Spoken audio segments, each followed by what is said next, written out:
అందరికీ నమస్తే. నా పేరు శ్రీకాంత్. ఫస్ట్ టైం మీరు మన ఛానల్ చూస్తుంటే సబ్స్క్రైబ్ చేస్తారని మనస్ఫూర్తిగా కోరుకుంటున్నాను. ముద్రగడ్డ పద్మనాభం గారు, ఆయన ఒక ఉద్యమ నాయకుడిగా ఉండి చనిపోయాడు. అయితే ముద్రగడ్డ పద్మనాభాన్ని జగన్మోహన్ రెడ్డికి తనకు అనుకూలంగా మార్చుకోవటంలో జగన్ తను కీలక పాత్ర పోషించాడు. మామూలుగా ముద్రగడ్డ పద్మనాభం ఒక సున్నిత మనస్తత్వం కలిగినటువంటి వ్యక్తి. అలాంటి వ్యక్తిని రెచ్చగొట్టేసి ఎంత దారుణంగా అంటే కనీసం కుటుంబ సభ్యుల మధ్య బంధాలు బంధుత్వాలు కూడా వదిలేసుకునే స్థాయికి ముద్రగడ్డ పద్మనాభం గారిని దిగజార్చారు. ఇది వాస్తవ విషయం. ఒక కాపు ఉద్యమాన్నిగా నాయకుడిగా ఆయన చూపించాలని, ఆయన ద్వారా రాజకీయ లబ్ధి పొందాలన్న జగన్మోహన్ రెడ్డి చివరికి ఆయన కుటుంబంలో కూడా చిచ్చుపెట్టి కనీసం తన కన్న కూతురు తను చనిపోయిన తర్వాత కనీసం తుది శ్వాస విడిచిన తర్వాత ఆయన చూడటానికి కూడా అర్హత లేకుండా అడ్డుకున్నారు. అంటే సమాజంలో ఎటువంటి రాజకీయాలు నడుపుతున్నారు, ఎటువంటి రాజకీయ వ్యవస్థని పెంచి పోషిస్తున్నారో మనం అర్థం చేసుకోవాలి. మీ అందరికీ తెలుసు, గతంలో ముద్రగడ్డ పద్మనాభం గారు వైఎస్ఆర్ కాంగ్రెస్ పార్టీ తరఫున వంగా గీత గెలుపు కోసం ఆయన బాధ్యతలు తీసుకున్నప్పుడు ఆ సమయంలో పవన్ కళ్యాణ్ వర్సెస్ ముద్రగడ్డ పద్మనాభం కొన్ని వ్యాఖ్యలు జరిగాయి.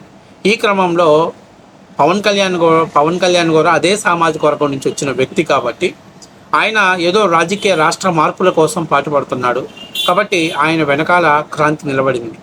అదే వైసీపీ ముద్రగడ్డ పద్మనాభాన్ని మానసికమైనటువంటి ఒత్తిడి తెచ్చింది. నీ ఇంట్లో వాళ్ళు అవతల వైపుకు వెళ్ళారు, నువ్వు రాజకీయాలలోకి ఇమడలేవు, నువ్వు కాపు ఉద్యమ నాయకుడిగా నిలబడలేవంటూ ఆయన్ని మానసికంగా రెచ్చగొట్టింది. ఆ సమయంలో తప్పనిసరి పరిస్థితుల్లో ఆయన క్రాంతి మీద అనుచిత వ్యాఖ్యలు చేశాడు. క్రాంతి అసలు నాకు కన్న కూతురే కాదని, ఒకనొక టైంలో మేము ఇబ్బందికరమైన పరిస్థితుల్లో ఉంటే క్రాంతి మమ్మల్ని ఇంట్లోకే రానివ్వలేదంటూ, ఎందుకంటే సహజంగా రాజకీయాలలో కావచ్చు మరే ఇతర కారణాలలో కుటుంబాలలో చిన్న చిన్న తగాదాలు ఉంటాయి, కుటుంబాల్లో చిన్న చిన్న ఇబ్బందికరమైన పరిస్థితులు ఉంటాయి. కానీ రాజకీయాలలో దాన్ని తారాస్థాయికి తీసుకెళ్ళటం, సున్నితమైనటువంటి మనస్తత్వం కలిగినటువంటి ముద్రగడ్డ పద్మనాభం లాంటి వ్యక్తికి ఇలాంటి ఒక కఠినమైనటువంటి పరీక్ష పెట్టడం. ఎందుకంటే ఆయన రెచ్చగొట్టారు, నీ ఇంట్లో నీ కూతురే బయటకు వెళ్ళింది, నువ్వేం రాజకీయాలు చేస్తావా, నువ్వు ఎట్లా ఉద్యమ నాయకుడు అవుతావు, నీకాడ అసలు ఉద్యమ నాయకత్వం ఉందా, డిసిప్లైన్ ఉందా అని చెప్పి వైసీపీ నాయకులు రెచ్చగొట్టారు. ఆయన ఏం చేయాలి, అప్పట్లో సెల్ఫ్ డిఫెన్స్లో పడ్డాడు. ఫలితంగా తన కూతురు అని కూడా అనే సంగతి కూడా ఆయన మర్చిపోయి అహం అనుకోండి నేను అన్నగాని ఆత్మగౌరవం దెబ్బతినింది అనేటువంటి అహం అంతే ఇక్కడ. సో చనిపోయిన వ్యక్తి గురించి మనం నిందలేయకూడదు, ఆయన్ని నేను తప్పు పట్టట్లేదు, కానీ అటువంటి స్థాయిలో ఆయన నా కూతురు కూడా రావద్దని చెప్పడం అనేది ఒక బాధాకరమైన విషయం. శాస్త్రంగా ఉంటాయండి. ఈరోజు రాజకీయ పార్టీలు ముద్రగడ్డ పద్మనాభం గారు తెలుగుదేశం పార్టీలో ఉన్నారు, పిఆర్పి పార్టీలోకి వచ్చారు, వైసీపీలోకి వచ్చారు. రాజకీయాలలో ఎవరు శాశ్వతంగా లేరు. రాజకీయాల్లో శాశ్వత మిత్రులు లేరు, శాశ్వత శత్రువులు లేరు. గతంలో వైసీపీలో ఉండి తొడలగొట్టిన వాళ్ళు ఇవాళ టీడీపీలోకి వచ్చి సర్ది పని చేయట్లేదా? గతంలో టీడీపీలో ఉండే వాళ్ళు వైసీపీలోకి పోయి కలిసి పని చేసుకోవట్లేదా? రాజకీయాలు అనేవి కుటుంబం కాంపౌండ్ బయటనే ఉండాలి. అవి కుటుంబంలోకి ఎంట్రీ అయిన తర్వాత రాజకీయాలు వేరు, అక్కడ రక్త సంబంధాలు మాత్రమే చూడాలి. ఈ మధ్య ఎక్కడో ఒక నియోజకవర్గంలో తండ్రి వైఎస్ఆర్ కాంగ్రెస్ పార్టీలో ఉంటే కూతురు టీడీపీ పార్టీలో ఉండి రాజకీయాలు చేయట్లేదా? అంటే అంత మాత్రం చేత వాళ్ళని రెచ్చగొట్టాలా? వాళ్ళని రాజకీయంగా వాళ్ళలో ఉన్నటువంటి ఆహాన్ని దెబ్బతీసి వాళ్ళలో మానవత్వం అనే దాన్ని పోగొట్టుకొని బంధాలన్నింటిని చెడగొట్టే విధంగా పోవాలా? ఈరోజు ఆ అమ్మాయి ఏడుస్తుంది. ఒక ఆడపిల్ల మామూలుగా సహజంగా సరే అయిపోయింది, జరిగిపోయింది. ఈరోజు ఎంతసేపు అండి, ఒక 10 నిమిషాలు, ఒక గంట కార్యక్రమం మీకు నచ్చలేదు, సరే ఆ అమ్మాయి తప్పు చేసి బయటికి వెళ్ళిపోయింది, అబ్బా పవన్ కళ్యాణ్ వెనకాల నిలబడింది అనుకుందాం, సరే ఆ అమ్మాయి తప్పు చేసింది అనుకున్నాం. ఒక 2 గంటలు ఏమవుతుంది, ఆమె తన తండ్రిని చూసుకుంటుంది, అంతిమ శవ పంచనామ కార్యక్రమాలు అయిపోతాయి, తర్వాత ఏదో 2-3 కార్యక్రమాలకు ఆమె అటెండ్ అయింది, తర్వాత వాళ్ళ మధ్య ర్యాంప్ బాగుంటే కలుస్తారు, లేకపోతే లేదు. దాన్ని ఒక రాజకీయం చేయటం ఏంటండి? సొంత కూతురు తండ్రి కడచూపులతో ఇవ్వకుండా దానికి అడ్డుకోవడం పెట్టడం, దానికి ఆప్షన్ పెట్టడం. ముద్రగడ్డ పద్మనాభం గారు ఆ రోజు చెప్పారు కాబట్టి నేను పాటిస్తున్నానని చెప్పేసి వీళ్ళందరూ నినాదాలు తీయటం, క్రాంతి గో బ్యాక్ అంటాం. అసలు ఏమన్నా వాళ్ళ కుటుంబంలో దూరి వాళ్ళ కుటుంబాన్ని చుచ్చుబెట్టి ఇవాళ కూతుర్ని కనీసం చివరి చూపు చూడనీయకుండా, అసలు ఒకసారి ఆ వీడియో చూడండి. ఆ అమ్మాయి ఇప్పుడు ఒకటి ఎంత కాదన్నా తండ్రి చనిపోయినప్పుడు ప్రతి కొడుకు బిడ్డ వాళ్ళు రాకపోతే రేపేమంటారు, కన్న తండ్రి చనిపోతేనే క్రాంతి రాలేదు, క్రాంతి ఎంత తప్పుడుగా ఉందో, ఎంత కఠినమైన మనుషురాలు, ఎంత కఠినాత్మకురాలు అని చెప్తారుగా. అంటే రెండు వైపులు మీరే ఆడతారా? రెండు వైపులు మీరే మాట్లాడతారా? ఇప్పుడు మీకేం ఇబ్బంది? మీరు కాపు ఉద్యమ నాయకుడిగా చూసుకున్నారు, వైఎస్ఆర్సీపీ పార్టీ నాయకుడిగా చూసుకున్నారు ఆయన్ని. వెరీ గుడ్, మంచిది. మీ పరిధిలో మీరు చేసుకోండి, మీ పరిధిలో మీరు చేసుకోండి అయ్యా. ఆ అమ్మాయి నచ్చితే మీతో కలిసి ఉంటుంది, లేదా మీరు వైసీపీ జెండా కప్పి అంతిమ అంతిమ అంతిమ యాత్ర చేయించండి, ఎవరొద్దన్నారు.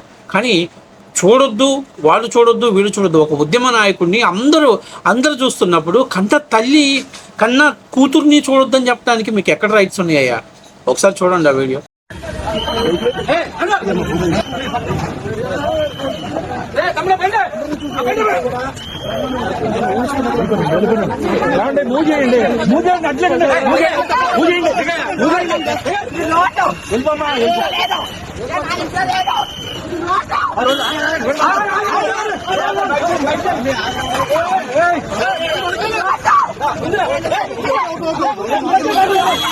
ఎక్కించండి, ప్రాబ్లం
ఇది వైసీపీ చేస్తున్నటువంటి చిల్లర రాజకీయాలు. కొంచెమైనా సిగ్గుందా? కొంచెమైనా ఆత్మవిమర్శ ఉందా? వాళ్ళు ఏదో ఇంట్లో రెండు విషయాలు బయట మాట్లాడుకుంటూ దాన్ని పట్టుకొని మీరు రాజకీయం చేస్తారా? దాంతో మీరు శివ రాజకీయాలు చేస్తారా? ఈరోజు జగన్మోహన్ రెడ్డి గారికి షర్మిలాకి మధ్య వివాదాలు ఉన్నాయి. అంత మాత్రం చేత షర్మిలాని రావద్దు, చూడొద్దు, మంచి చెడు చూడొద్దని ఎవరైనా చెప్తారా? రాజశేఖర రెడ్డి విగ్రహానికి దగ్గర రానివద్దని ఎవరైనా చెప్తారా? బుద్ధుండొద్దా? కనీసం మనకు బుర్రా సెన్స్ ఉండొద్దా? ఒక ఆడపిల్ల మీద రాజకీయం చేయటం చండాలంగా, అది చనిపోయిన మనిషితో శవ రాజకీయం చేయటం మీకు నచ్చలేదు. ఆమె చూస్తుంది, ఎక్కడో పక్కన కూర్చుంటారు, ఆ కార్యక్రమాలు అయిపోతాయి. అయిపోయిన తర్వాత ఏముంటుంది, 15 రోజులు దశదిన కర్మ ఏదో ఉంటుంది. ఆ రోజు దాకా ఏమవుతుంది? మీకు వచ్చిన నష్టం ఏంటి? అంత కర్కశంగా ప్రవర్తించి ఏమన్నా అట్లా కాదు, ఆమె ఏమన్నా తండ్రి మాట కాదని నచ్చని వ్యక్తితో వివాహం చేసుకుని వెళ్ళిపోయి ఇంటి పరువు ఏం తీయలేదు కదా. రాజకీయాలలో సహజమే. తనకు నచ్చిన పవన్ కళ్యాణ్ గారు కాపులకు ఉద్ధరిస్తారనుకున్నది, పవన్ కళ్యాణ్ వెనకాల నిలబడింది. అలాగే జగన్మోహన్ రెడ్డి ఉద్ధరిస్తారనుకున్నారు, పద్మనాభ గారు అటు నిలబడ్డారు.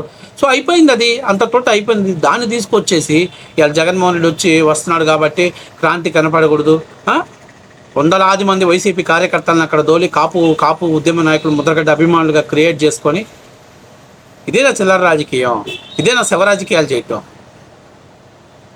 రేపు మీ ఇళ్ళలో జరిగితే, జగన్మోహన్ రెడ్డి ఏదైనా జరిగితే నువ్వు మీ చెల్లెల్ని వదిలేస్తావా? లేకపోతే మీ తల్లిని వదిలేస్తావా? సరే, నువ్వు వదిలేసావు అనుకో, మిగతా వాళ్ళందరూ కూడా అలా వదిలేయాలని రూల్ ఉందా? అమానుషం అసలు. ఇది నిజంగా చెప్తున్నా, ఆంధ్ర రాష్ట్రంలో భ్రష్టు బయటని జగన్మోహన్ రెడ్డి రాజకీయాల్లోకి వచ్చిన తర్వాత ఇంతకు ముందు లేవు. ఇది తారాస్థాయికి తీసుకెళ్లారు. వైసీపీలో వాళ్ళంటే సైకోలు, మిగతా వాళ్ళని కూడా సైకోలుగా తయారు చేయడం అనేది వైసీపీ ఎజెండాగా పెట్టుకుంది. నిజంగా చాలా దుర్మార్గమైనటువంటి విషయం ఇది. సరే, అప్పుడేదో విమర్శలు చేసుకున్నారంటే సరే, వాళ్ళ ఇంట్లో వ్యక్తిగతంగా చేసుకున్నారు, దాంట్లో దూరం నువ్వు రాజకీయ చిచ్చు పెట్టమంటే చండాలంగా. ఏమంతా ఇప్పుడు ఒక మహిళను దూరంగా పెట్టడం ద్వారా మీకు వచ్చినటువంటి కిరీటం ఏంటి, బహుమతి ఏమైనా ఇచ్చారా ఏంటి? మీకు మొత్తం రేపు అంతా గంప గుర్తుగా మీకు ఓట్లు వేస్తారా ఏంటి?